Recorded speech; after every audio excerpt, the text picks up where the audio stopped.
Aquel día que estaba trabajando en el set del Chavo del Ocho, nunca imaginé que presenciaría algo como esto, y menos con Chespirito y Don Ramón, los pilares de la vecindad, al borde de los golpes. He pasado años en los estudios de Televisa, moviendo cables, ajustando luces, corriendo de un lado a otro para que las cámaras capturen la magia.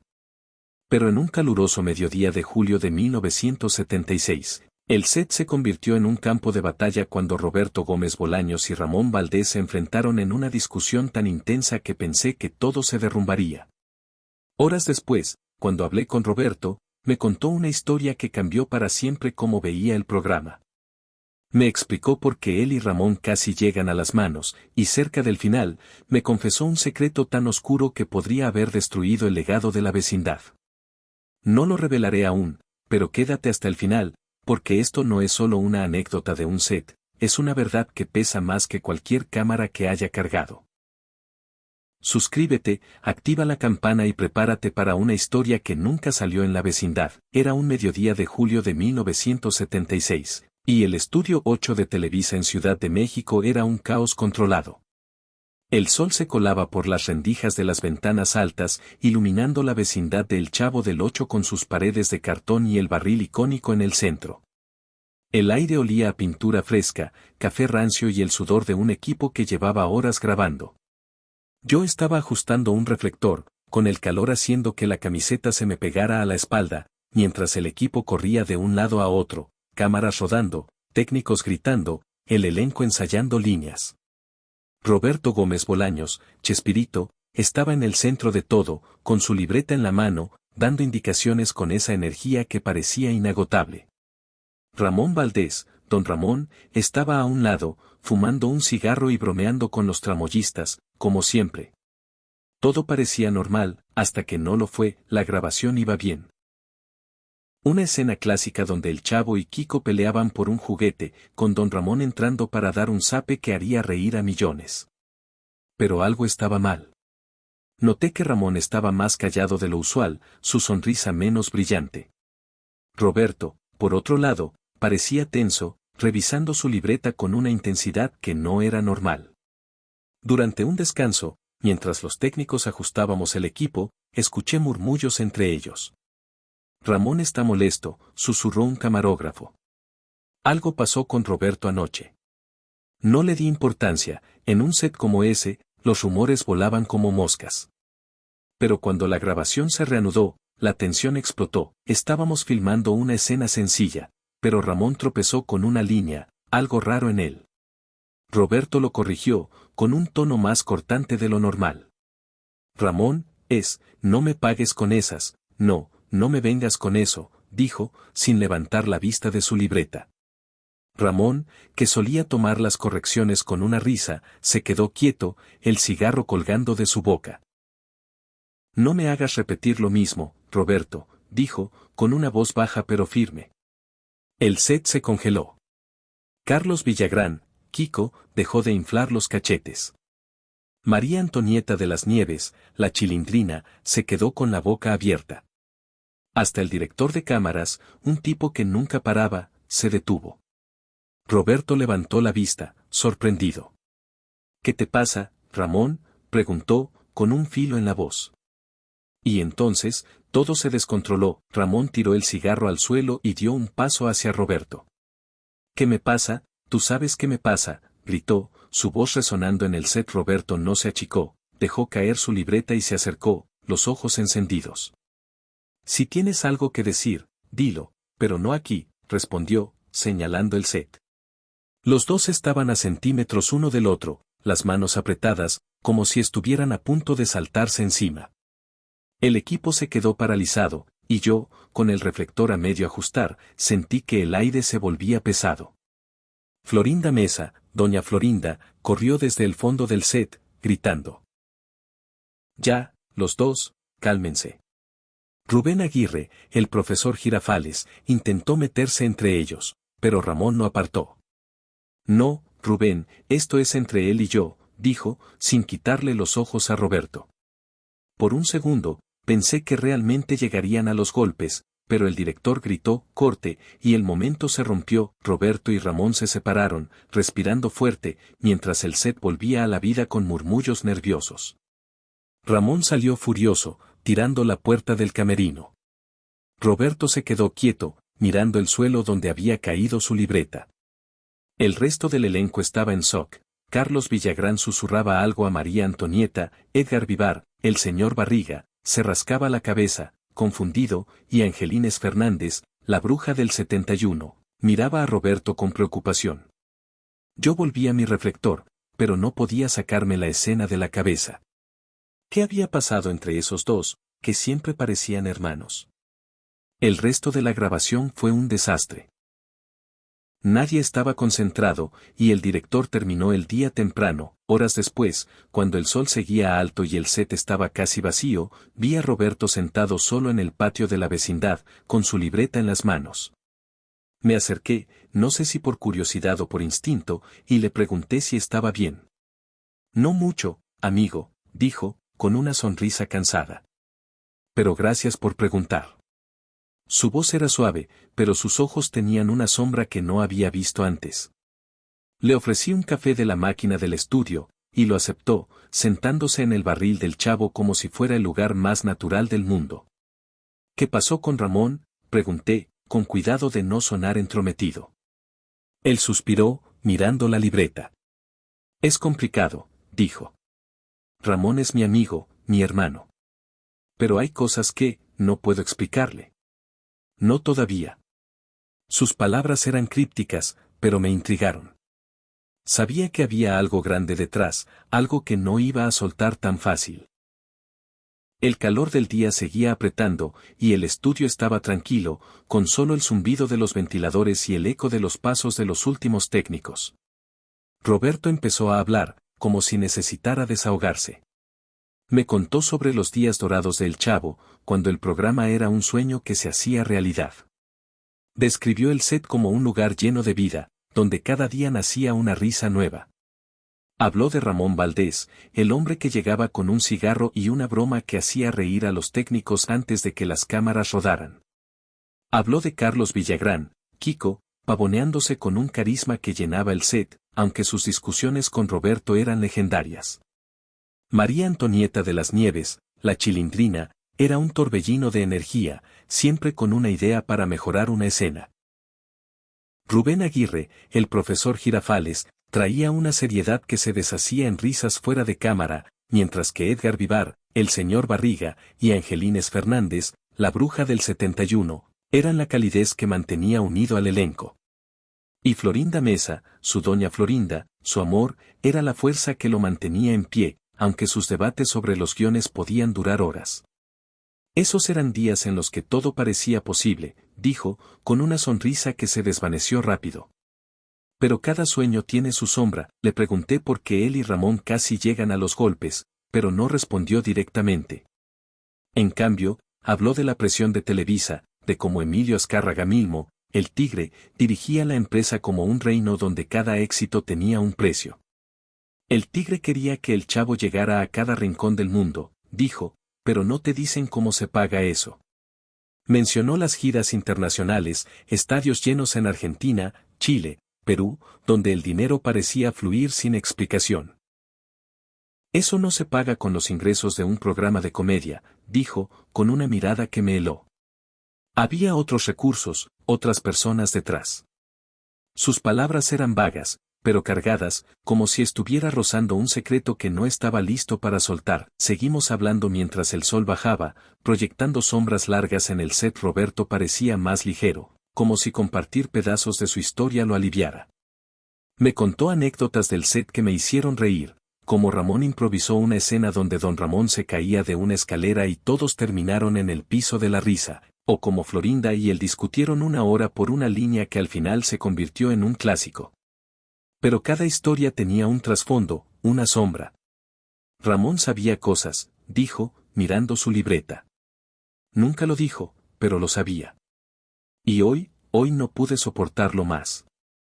Le pregunté qué sabía Ramón, pero lo esquivó, diciendo, hay cosas que es mejor no decir. Por ahora. Su tono era tranquilo, pero sus ojos tenían una sombra que no me gustaba. Volví al set al día siguiente, esperando que las cosas se hubieran calmado, pero la tensión seguía ahí. Ramón estaba más callado, fumando un cigarro tras otro, y Roberto parecía evitarlo, dando indicaciones desde el otro lado del set. El elenco notaba algo raro. Carlos Villagrán susurraba con María Antonieta, Edgar Vivar miraba a todos con preocupación, y Florinda parecía a punto de explotar, lanzando miradas fulminantes a Roberto. Durante un descanso, me acerqué a Roberto de nuevo, que estaba sentado en un rincón, garabateando en su libreta. ¿Puedo ayudarte en algo?, pregunté, ofreciéndole otro café. Él sonrió, pero fue una sonrisa rota. Eres un buen tipo, dijo. Pero esto no es algo que se arregla con café. Y entonces, como si no pudiera contenerse más, empezó a soltar pedazos de la verdad. Me habló de los años 70, cuando el Chavo era un fenómeno que nadie esperaba. Contó cómo Televisa lo presionaba para producir más episodios, más giras, más de todo. No era solo por las risas, dijo. Había algo más grande detrás, algo que no entendía al principio. Mencionó reuniones con ejecutivos de Televisa, hombres de traje que llegaban con maletines de efectivo, sin explicación, y se iban sin decir nada. Habló de contratos firmados a puerta cerrada, de inversionistas que nunca aparecían en los créditos. El éxito de El Chavo no fue solo por las risas, dijo, con una voz que temblaba. Fue por el dinero, y no siempre era limpio. Cada palabra era como una pieza de un rompecabezas que aún no entendía, pero que me ponía la piel de gallina. Le pregunté si eso tenía que ver con Ramón, con lo que pasó en el set. Él dudó, mirando la libreta como si tuviera las respuestas. Ramón sabe algo que no debería, dijo finalmente. Algo que yo no quería que supiera. Y hoy, cuando intentó hablar, no pude manejarlo. Su voz era baja, casi tragada por el zumbido del set. ¿Qué sabe?, pregunté, sintiendo que nos acercábamos a algo grande. Él negó con la cabeza, pero sus ojos decían que estaba al borde de confesar. No es solo sobre el programa, dijo. Es sobre lo que Televisa hacía con él. Sobre lo que yo dejé que hicieran. Mi pulso se aceleró, pero no lo presioné. Sabía que la verdad vendría, pero necesitaba tiempo. Los días siguientes en el set fueron tensos. Ramón y Roberto apenas se hablaban, limitándose a lo estrictamente necesario para grabar. El elenco estaba dividido. Florinda defendía a Roberto, mientras que Carlos Villagrán parecía alinearse con Ramón, susurrando cosas que no alcanzaba a oír. María Antonieta intentaba mantener la paz, pero hasta ella parecía nerviosa. Edgar Vivar y Angelines Fernández hacían chistes para aligerar el ambiente, pero no funcionaban. Yo seguía con mi trabajo, moviendo cables y ajustando luces, pero no podía sacarme la escena de la cabeza. Una tarde, mientras desmontábamos el set, Roberto me encontró en un pasillo, lejos de los demás. Necesito hablar con alguien, dijo, con una urgencia que no había visto antes. Y tú pareces alguien que escucha. Me llevó a una sala vacía, con solo unas sillas y una mesa, y cerró la puerta. El sol entraba por una ventana alta, bañando la sala en una luz cálida.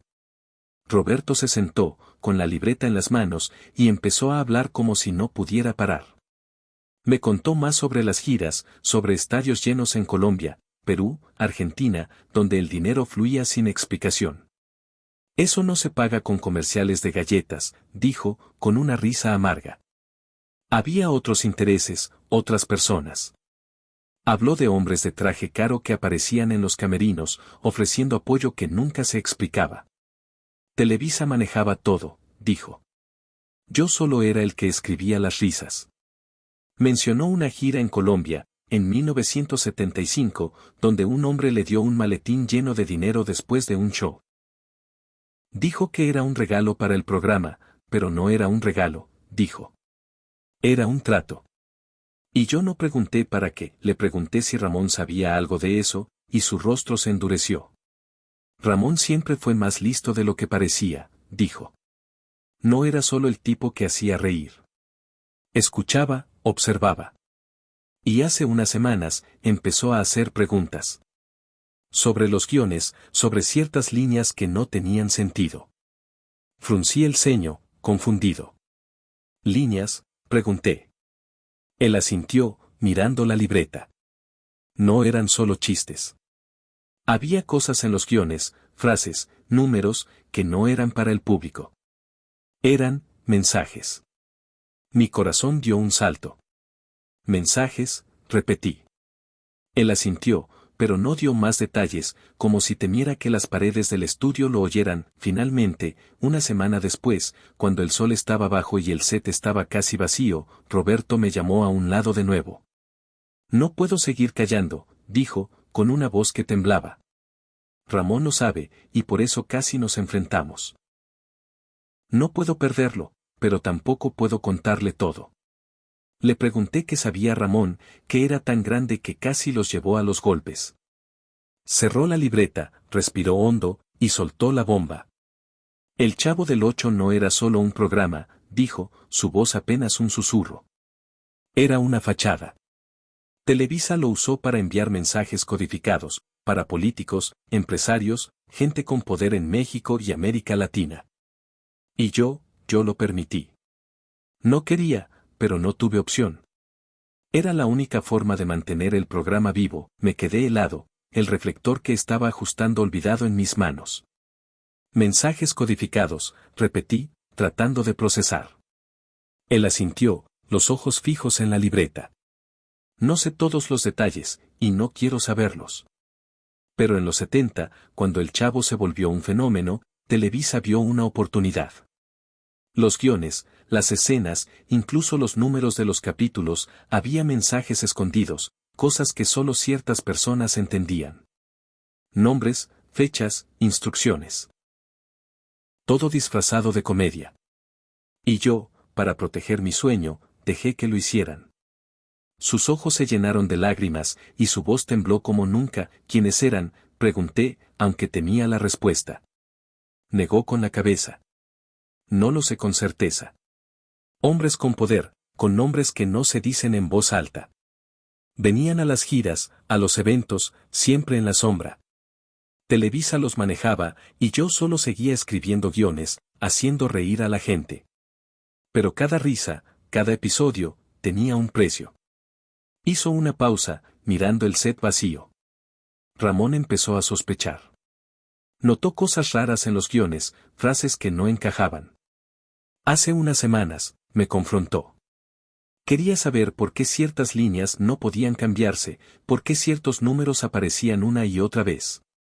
Y hoy, en el set, explotó. No pude soportarlo, y él tampoco. Me contó más, como si confesar lo hubiera desatado. Habló de noches en las que escribía guiones solo para olvidar, de cómo cada risa en el set le recordaba lo que había sacrificado. Quise parar, decir la verdad, dijo. Pero Televisa no lo permite. Una vez que estás dentro, no sales. Habló de una reunión en 1973, en una oficina de Televisa, donde el Tigre le dijo que el Chavo era un servicio para México. Me dieron a elegir, dijo. O seguía el juego, o el programa moría. Y yo no podía dejar que muriera. Su voz era un susurro, y por primera vez, vi a un hombre roto, no al genio de la comedia. Le pregunté por qué me contaba todo esto, a mí, un técnico cualquiera que solo movía cables. Sonrió, una sonrisa rota pero sincera. Porque no eres nadie, amigo. Sin ofender, pero no eres Televisa, no eres la prensa. Eres solo un tipo que escucha. Necesitaba sacarlo, y tú estabas aquí. Me dio su libreta, las páginas llenas de garabatos que no alcancé a leer. Guárdala, dijo. No la leas, no la muestres. Pero guárdala. Asentí, metiéndola en mi mochila, sin saber por qué acepté. Un coche llegó al estacionamiento del estudio, conducido por un hombre de gafas oscuras que no me dio buena espina. Roberto me dio las gracias, me dio un apretón de mano que sintió como un adiós, and got into the car. Mientras se alejaban, me quedé ahí, en el set vacío, con el peso de sus palabras en el pecho. Volví a casa esa noche, la libreta que mandóme en la mochila. Nunca la abrí, no porque no quisiera, sino porque temía lo que encontraría. El Chavo siguió en la tele, las risas tan brillantes como siempre, pero no podía verlo igual. Pensaba en esos mensajes codificados, en las giras que escondían más de lo que mostraban, en un hombre que hizo reír al mundo mientras cargaba una culpa que casi lo lleva a los golpes con su mejor amigo. Años después, en 2025, cuando salió Chespirito, sin querer queriendo en HBO Max, esperé que alguien hablara de esto. No lo hicieron. La historia oficial quedó limpia, pulida, como la vecindad en su mejor momento. Pero yo sé la verdad, o al menos una parte, and it's heavier than any cable I've ever carried. Esto no es solo sobre un programa. Es sobre los secretos que guardamos, los tratos que hacemos y las risas que esconden la verdad. ¿Qué opinas? ¿Hizo Chespirito lo correcto para salvar su sueño, o pagó un precio demasiado alto? Deja tu comentario, comparte este video y suscríbete para más historias que nunca salieron en la vecindad. Nos vemos en el próximo set, con los ojos abiertos y el corazón pesado.